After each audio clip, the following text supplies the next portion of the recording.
Terceira parte. E patriotas. Havia mais de uma hora que ele estava ali, num grande salão do palácio, vendo o marechal, mas sem lhe poder falar. Quase não se encontravam dificuldades para se chegar à sua presença, mas falar-lhe, a coisa não era tão fácil. O palácio tinha um ar de intimidade, de quase relaxamento, representativo e eloquente. Não era raro ver-se pelos divãs, em outras salas, ajudantes de ordens, ordenanças, contínuos, cochilando, meio deitados e desabotoados. Tudo nele era desleixo e moleza. Os cantos dos tetos tinham teias de aranha, dos tapetes, quando pisados com mais força, subia uma poeira de rua mal varrida. Quaresma não pudera vir logo, como anunciará no telegrama. Fora preciso pôr em ordem seus negócios, arranjar quem fizesse companhia à irmã. Fizera Dona Adelaide 1000 objeções à sua partida, mostrará-lhe os riscos da luta, da guerra, incompatíveis com a sua idade e superiores à sua.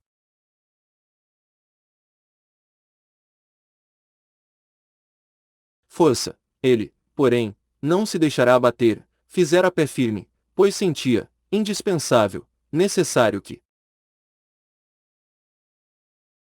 toda a sua vontade, que toda a sua inteligência, que tudo o que ele tinha de vida e atividade fosse posto à disposição do governo, para então. Ó. Aproveitará os dias até para redigir um memorial que ia entregar a Floriano. Nele expunham-se as medidas necessárias para o levantamento da agricultura e mostravam-se todos os entraves, oriundos da grande propriedade, das exações fiscais, da carestia de fretes, da estreiteza dos mercados e das violências políticas. O major apertava o manuscrito na mão e lembrava-se da sua casa, lá longe, no canto daquela planície freia, olhando, no poente, as montanhas que se alongavam, se afilavam nos dias claros e transparentes. Lembrava-se de sua irmã, dos seus olhos verdes e plácidos que o viram partir com uma impassibilidade que não era natural, mas do que se lembrava mais, naquele momento, era do Anastácio, o seu preto velho, do seu longo olhar, não mais com aquela ternura passiva de animal. Doméstico, mas cheio de assombro, de espanto e piedade, rolando muito nas órbitas as escleróticas. Muito brancas, quando viu penetrar no vagão da estrada de ferro. Parecia que farejava a desgraça. Não lhe era comum tal atitude e como que a tomava por ter descoberto nas coisas sinais de dolorosos acontecimentos a vir. Ora! Ficará Quaresma a um canto vendo entrar um e outro, à espera que o presidente o chamasse. Era cedo, pouco devia faltar para o meio-dia, e Floriano tinha ainda, como sinal do almoço, o palito na boca. Falou em primeiro lugar a uma comissão de senhoras que vinham oferecer o seu braço e o seu sangue em defesa das instituições e da pátria. A oradora era uma mulher baixa, de busto curto, gorda, com grandes seios altos e falava agitando o leque fechado na mão direita. Não se podia dizer bem qual a sua cor, sua raça, ao menos, andavam tantas nela que uma escondia a outra, furtando toda ela uma classificação honesta. Enquanto falava, a mulherzinha deitava sobre o marechal os grandes olhos que despediam chispas. Floriano parecia incomodado com aquele chamejar, era como se temesse derreter-se ao calor daquele olhar que queimava mais sedução que patriotismo. Fugia encará-la, abaixava o rosto como um adolescente, batia com os dedos na mesa. Quando lhe chegou a vez de falar, levantou um pouco o rosto, mas sem encarar a mulher, e com um grosso e difícil sorriso de roceiro, declinou da oferta, visto a República ainda dispor de bastante força para vencer. 70. A última frase, ele a disse com mais vagar e quase ironicamente. As damas despediram-se. O marechal girou o olhar em torno do salão e deu com Quaresma. Então, Quaresma. Fez ele familiarmente. O major ia aproximar-se, mas logo estacou no lugar em que estava. Uma chusma de oficiais subalternos e cadetes cercou o ditador e a sua atenção convergiu para eles. Não se ouvia o que diziam. Falavam ao ouvido de Floriano, cochichavam, batiam-lhe nas espáduas. O marechal quase não falava, movia com a cabeça ou pronunciava um monossílabo, coisa que Quaresma percebia pela articulação dos lábios. Começaram a sair.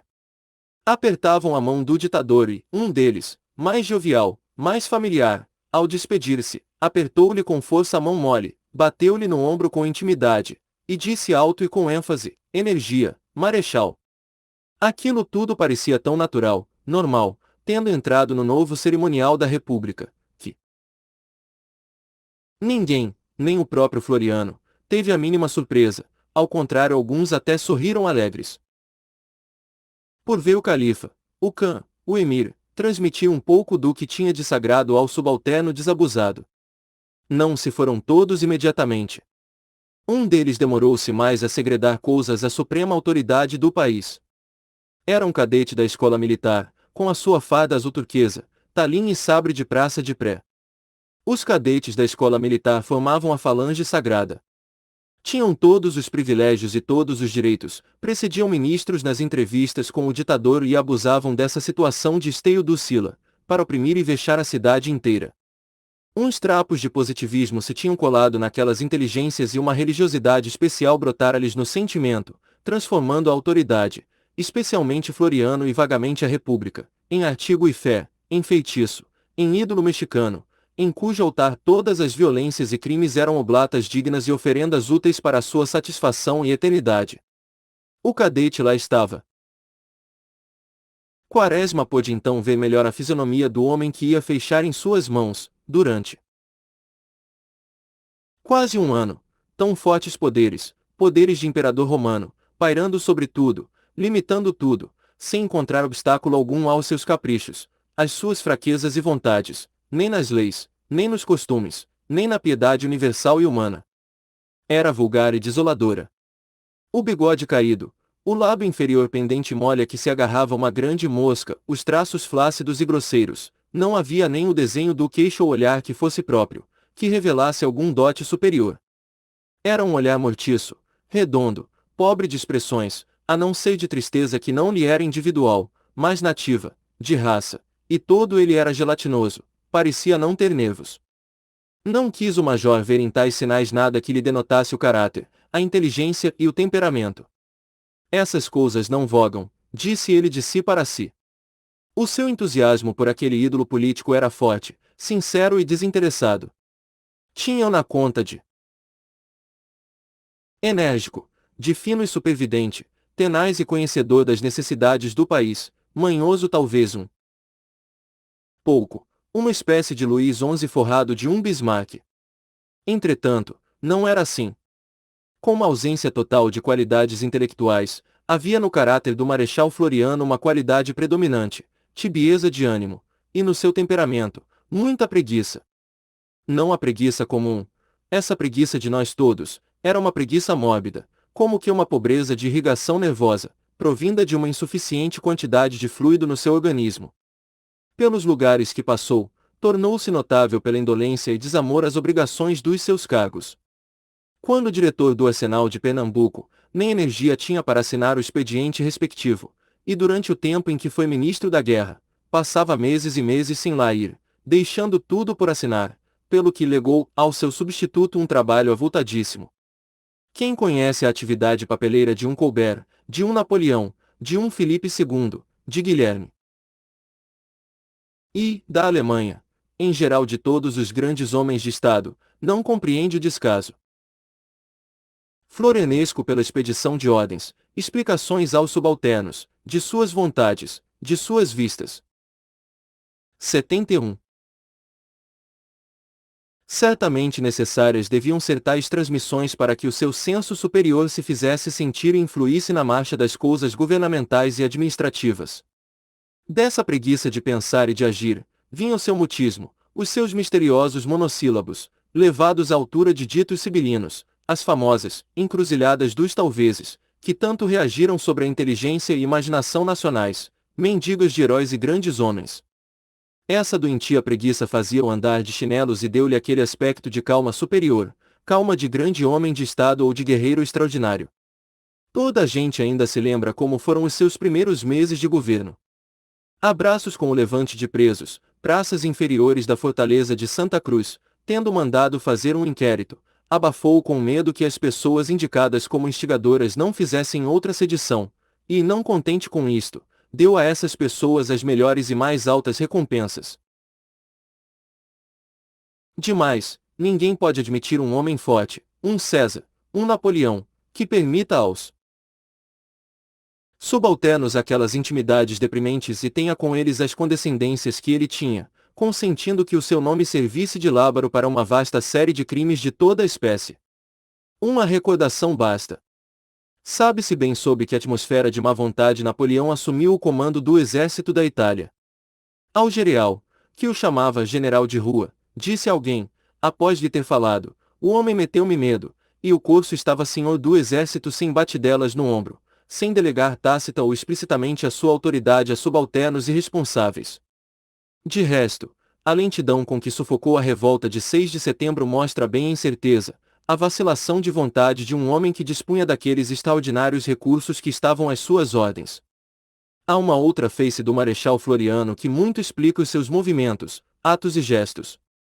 Era o seu amor à família, um amor entranhado, alguma coisa de patriarcal, de antigo que já se vai esvaindo com a marcha da civilização.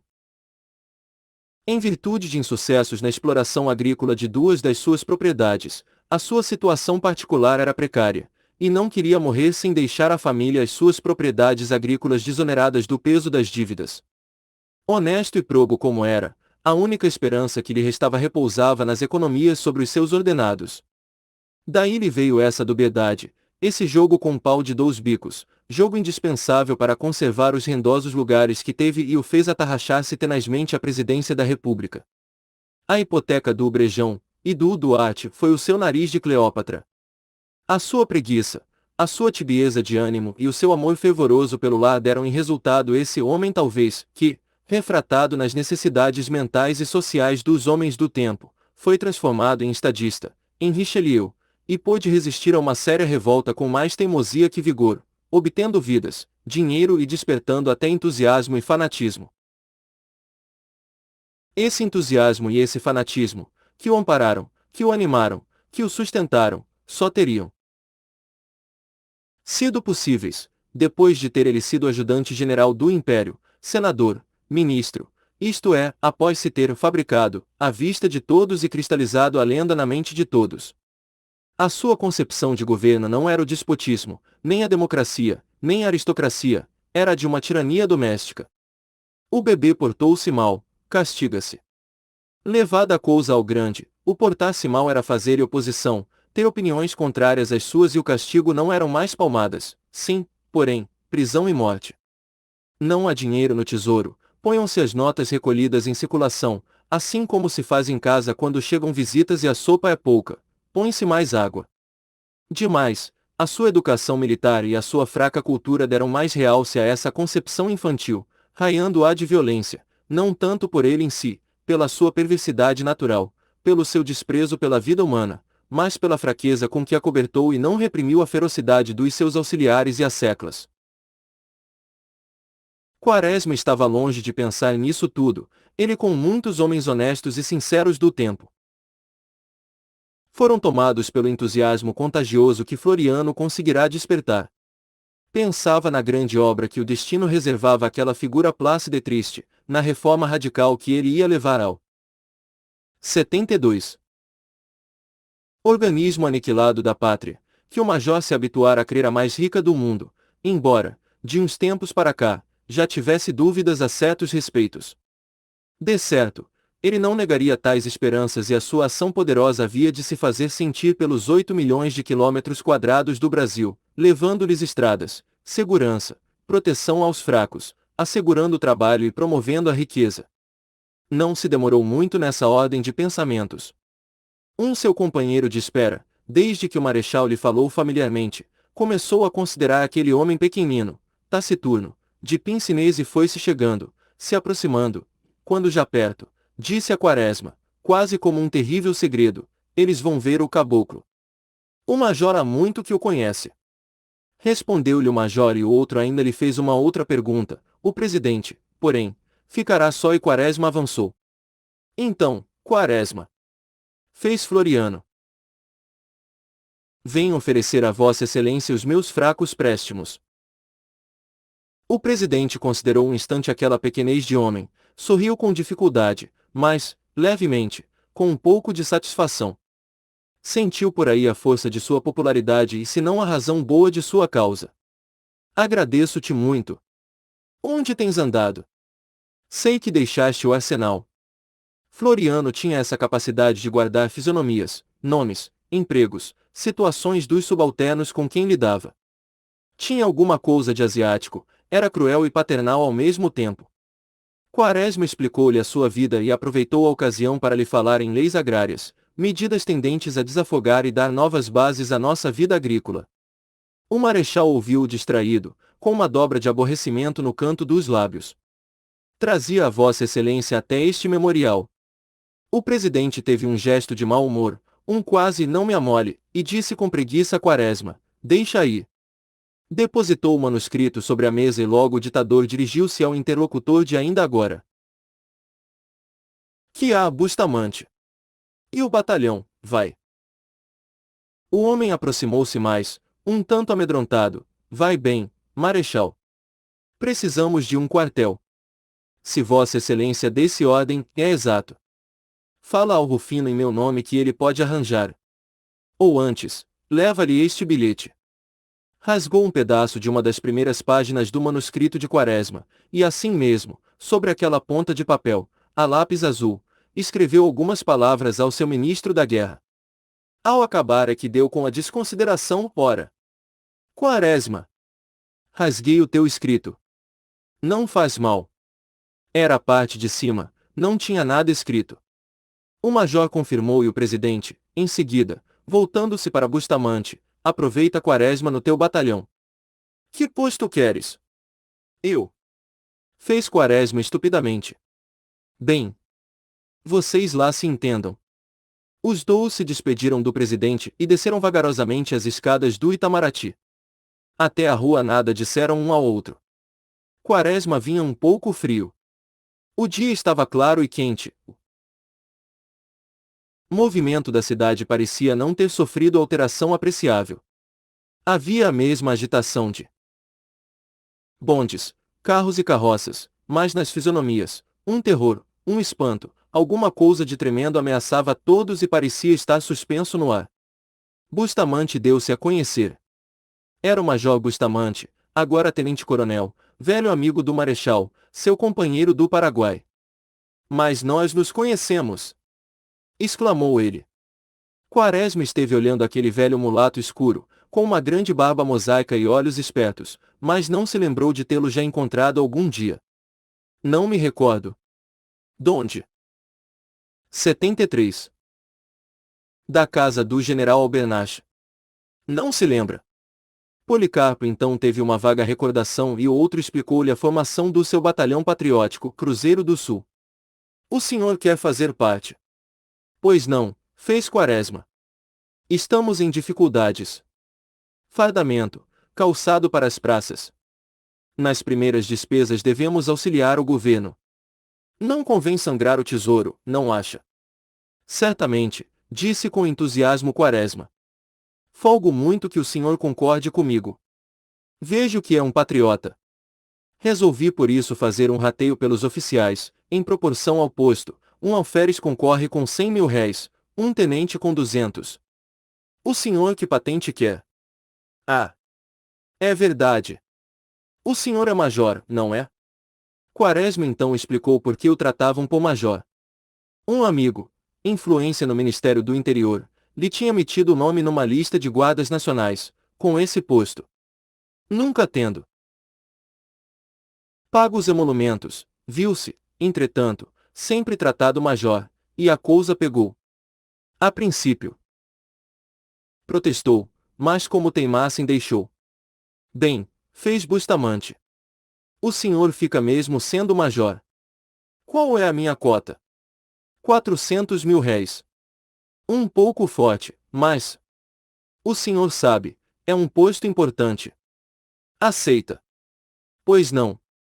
Bustamante tirou a carteira, tomou nota com uma pontinha de lápis e despediu-se jovialmente. Então, major, às 6, no quartel provisório.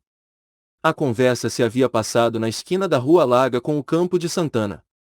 Quaresma pretendia tomar um bonde que o levasse ao centro da cidade. Tencionava visitar o compadre em Botafogo, fazendo, assim, horas para sua iniciação militar. A praça estava pouco transitada, os bondes passavam ao chouto compassado das mulas, de quando em quando ouvia-se um toque de corneta, rufos de tambor, e do portão central do quartel-general saía uma força, armas ao ombro, baionetas caladas, dançando nos ombros dos recrutas, faiscando com um brilho duro e mau. Ia tomar o bonde, quando se ouviram alguns disparos de artilharia e o seco espolcar dos fuzis. Não durou muito. Antes que o bonde atingisse a Rua da Constituição, todos os rumores guerreiros tinham cessado, e quem não estivesse avisado havia de supor-se em tempos normais. Quaresma chegou-se para o centro do banco e ia ler o jornal que comprará. Desdobrou vagarosamente, mas foi logo interrompido, bateram-lhe no ombro. Voltou-se. Ó! General! O encontro foi cordial. O general Albernaz gostava dessas cerimônias e tinha mesmo um prazer, uma deliciosa emoção em reatar conhecimentos que se tinham enfraquecido por uma separação qualquer. Estava fardado, com aquele seu uniforme maltratado, não trazia espada e o pince-nez continuava preso por um trancelim de ouro que lhe passava por detrás da orelha esquerda. Então veio ver a coisa. Vim. Já me apresentei ao marechal. Eles vão ver com quem se meteram. Pensam que tratam com o Deodoro, enganam-se. A República, graças a Deus, tem agora um homem na sua frente. O caboclo é de ferro. No Paraguai.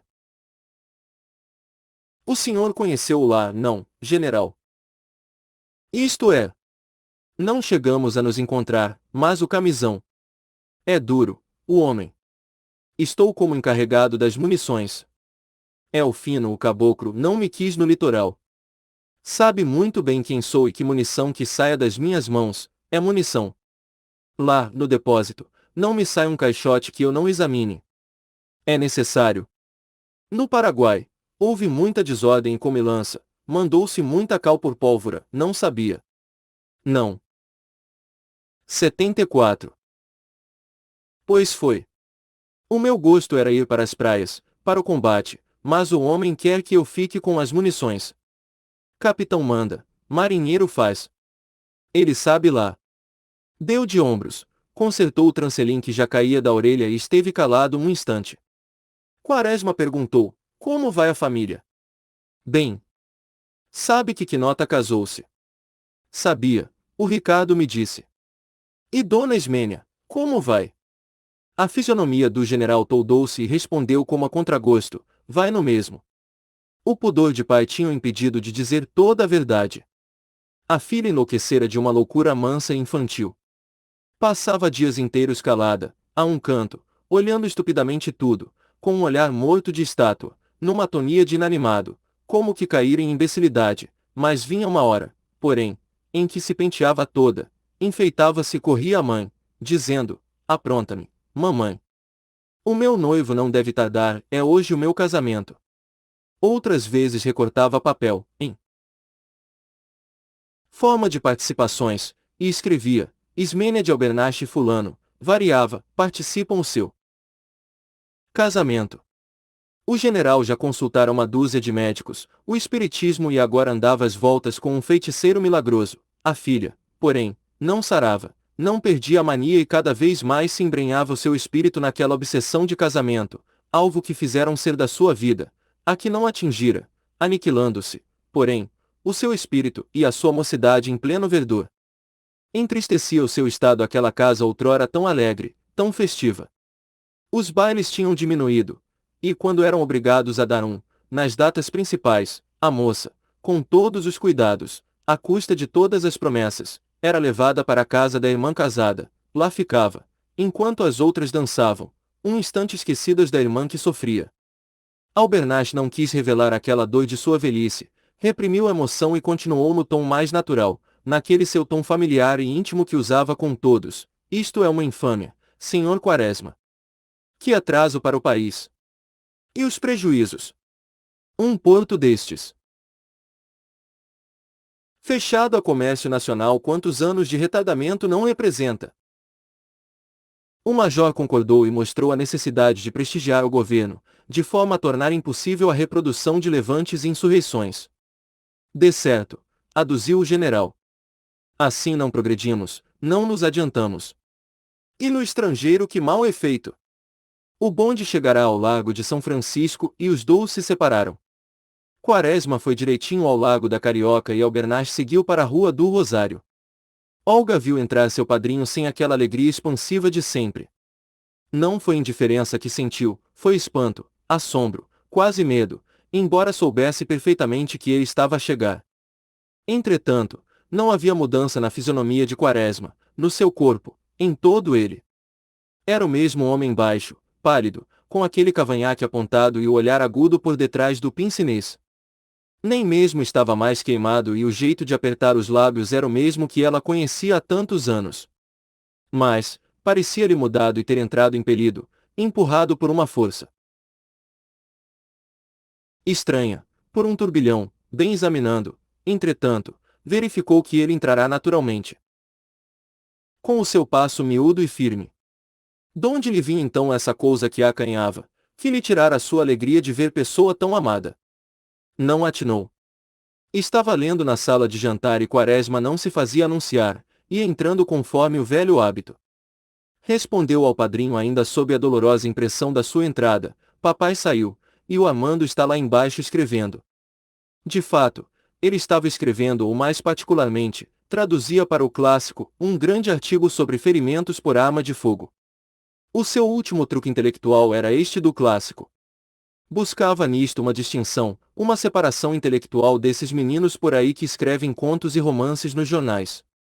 Ele, um sábio, e sobretudo, um doutor, não podia escrever da mesma forma que eles. A sua sabedoria superior e o seu título acadêmico não podiam usar da mesma língua. 75. Dos mesmos modismos, da mesma sintaxe que esses poetastros e literatecos. Veio-lhe então a ideia do clássico. O processo era simples, escrevia do modo comum, com as palavras e o jeito de hoje, em seguida invertia as orações, picava o período com vírgulas e substituía incomodar por molestar, ao redor por derredor, isto por esto, quão grande ou tão grande por quamanho, sarapintava tudo de ao invés, em pós, e assim obtinha o seu estilo clássico que começava a causar admiração aos seus pares e ao público em geral. Gostava muito da expressão, as rebatinhas, usava-a a todo momento, e quando a punha no branco do papel, imaginava que dera ao seu estilo uma força e um brilho pascalianos e às suas ideias uma suficiência transcendente. De noite, lia o Padre Vieira, mas logo às primeiras linhas o sono lhe vinha e dormia sonhando-se físico, tratado de mestre, em pleno 600, prescrevendo sangria e água quente, tal e qual o doutor sangrado. A sua tradução estava quase no fim, já estava bastante prático, pois com o tempo adquirira um vocabulário suficiente e a versão era feita mentalmente, em quase metade, logo na primeira escrita. Recebeu o recado da mulher, anunciando-lhe a visita, com um pequeno aborrecimento, mas, como teimasse em não encontrar um equivalente clássico para orifício, julgou útil a interrupção. Queria pôr o buraco, mas era plebeu, orifício, se bem que muito usado, era, entretanto, mais digno. Na volta talvez encontrasse, pensou, e subiu à sala de jantar. Ele entrou prazenteiro, com o seu grande bigode esfarelado, o seu rosto redondo e encontrou padrinho e afilhado empenhados em uma discussão sobre a autoridade. Dizia ela: eu não posso compreender esse tom divino com que os senhores falam da autoridade. Não se governa mais em nome de Deus, por que então esse respeito, essa veneração de que querem cercar os governantes? O doutor, que ouvirá toda a frase, não pôde deixar de objetar. Mas é preciso, indispensável. Nós sabemos bem que eles são homens como nós, mas, se for assim, tudo vai por água abaixo. Quaresma acrescentou: é em virtude das próprias necessidades internas e externas da nossa sociedade que ela existe. Nas formigas, nas abelhas, eu admito. Mas há revoltas entre as abelhas e formigas, e a autoridade se mantém lá à custa de assassínios, exações e violências. Não se sabe. Quem sabe? Talvez, fez evasivamente Quaresma. O doutor não teve dúvidas e foi logo dizendo: que temos nós com as abelhas? Então nós, os homens, o pináculo da escala zoológica, iremos buscar normas de vida entre insectos. Não é isso, meu caro doutor, buscamos nos exemplos deles a certeza da generalidade do fenômeno, da sua imanência, por assim dizer, disse Quaresma com doçura. Ele não tinha acabado a explicação e já Olga refletia, ainda se essa tal autoridade trouxesse felicidade, vá, mas não, de que vale? Há de trazer, afirmou categoricamente Quaresma. A questão é consolidá-la. Conversaram ainda muito tempo. O major contou a sua visita a Floriano, a sua próxima incorporação ao batalhão Cruzeiro do Sul. O doutor teve uma ponta de inveja, quando ele se referiu ao modo familiar por que Floriano o tratara. Fizeram um pequeno lanche e Quaresma saiu. Sentia a necessidade de rever aquelas ruas estreitas, com as suas lojas profundas e escuras, onde os empregados se moviam como em um subterrâneo. A tortuosa Rua dos Ourives, a esburacada Rua da Assembleia, a casquilha Rua do Ouvidor davam-lhe saudades. A vida continuava a mesma. Havia grupos parados e moças a passeio, no Café do Rio, uma multidão. Eram os avançados, os jacobinos, a guarda abnegada da República, os intransigentes a cujos olhos a moderação, a tolerância e o respeito pela liberdade e a vida alheias eram crimes de lesa pátria, sintomas de monarquismo criminoso e abdicação desonesta diante do estrangeiro. Ó. 76. Estrangeiro era sobretudo o português, o que não impedia de haver jornais, jacobiníssimos, redigidos por portugueses da mais bela água. A não ser esse grupo gesticulante e apaixonado, a Rua do Ouvidor era a mesma. Os namoros se faziam e as moças iam e vinham. Se uma bala as unia no alto céu azul, luminoso, as moças davam gritinhos de gata, corriam para dentro das lojas, esperavam um pouco e logo voltavam sorridentes, o sangue a subir às faces pouco e pouco, depois da palidez do medo.